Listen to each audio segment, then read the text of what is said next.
13 سال کا بچہ شمال سے نارتھرن ایریوں سے پہاڑوں سے بسوں میں دھکے کھاتا کھاتا تہران پہنچا.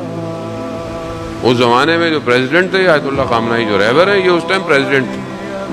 کہا مجھے جو ہے وہ صدر سے ملنا ہے. ٹائم صدر سے کہا بچہ رو رہا ہے آنکھوں میں آنسو کپڑے 13 سال. ہاں مجھے صدر سے ملنا ہے. دیکھا وہ کہیں نکل رہے تھے کسی میٹنگ میں جاتے وقت انہوں نے دیکھا باہر سیکیورٹی میں شور مچا ہوا. کہا کیا ہوا؟ کہا یہ بچہ ہے پہلے کہتا تھا مجھے صدر کو دیکھنا ہے اب کہتا ہے مجھے صدر سے بات کرنی ہے. تو ان کے پاس ہم کہا بچے کو آنے دو. اسے پوچھا کہاں کے ہو؟ تو اس نے بولا پتہ نہیں کہاں کا شمال کے علاقے کا نارتھ کا کہاں کا. اسی کے لہجے میں ریور نے اس سے بات کی. تھوڑا خوش ہو گیا کہ میرے لہجے میں بات کی. آنسو ٹپک رہے. کہا کیسے آنا ہوا؟ کہا جنگ چل رہی ہے. کہا کہا جنگ میں جانے نہیں دیتے. کہا تو تم چھوٹے ہو ابھی 13 سال ہے.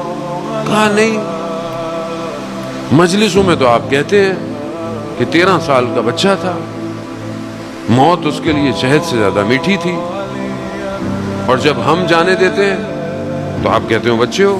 کہتا ہے نہیں بہرحال تم بچے ہو اسکول جاؤ. کہتا ہے نہیں یا تو جناب قاسم کے مصائب پڑھنا چھوڑ دیں